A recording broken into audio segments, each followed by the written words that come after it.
want to talk about how you pick a trusted business advisor. What questions do you ask? What are you looking for? Well, first of all, I think you need to interview 3 people. I don't think you should just interview one person. You should check their background, assuming you like their background and what you read on their website or what other methodology you have of checking them out. Then you should spend a half hour to an hour interviewing them, and they you. It should be a two-way street. What are you looking for? Nothing replaces experience. And then you might go for some experience, and then you might consider more experience. What kind of experience? I'm thinking they should have worked for somebody else. They should have been with a company where they progressed, they added value, and they got promoted before they started their own business. Then they should have started, I'm going to say businesses, plural versus one. One would be their startup venture. It'd be great if they bootstrapped it versus kitchen table financing or some other kind of financing. So that would be a good way of evaluating them. The second business they should have started is one, hopefully the first one was fairly successful. They can take the income from that and either refine the initial business or morph it into a different business. And the third is, and this is probably the most important, that they failed at the business. Because I don't know about you, but I learned from failure and pain. As a matter of fact, the reason I'm qualified to be a trusted business advisor is that's what I didn't have, and that's why my business failed. So I'm rather invested in helping people not go down the same path. Now, I will add, the failure taught me another lesson. So a failure upon a failure is 2 minus is equal to plus. Getting back to the questions you should ask them. You should ask them what kind of experience they have in coaching. They're going to be doing a lot of coaching.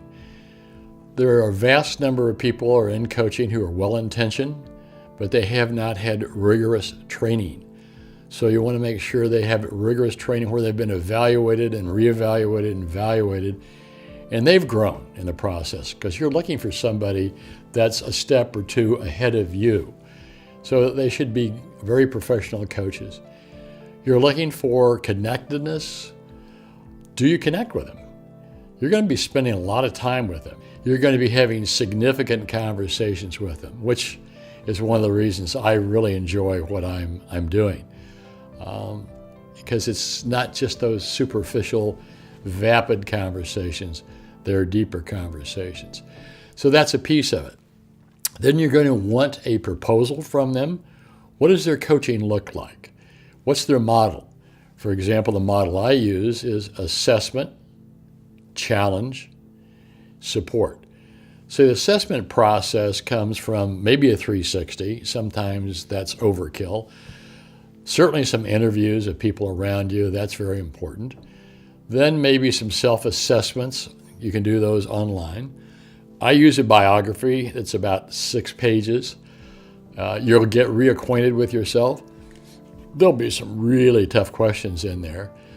So then I take, and you take, and we collaborate those 3 data points, and you come up with a development plan with what is your goal, preferably 1. What action steps are you going to take?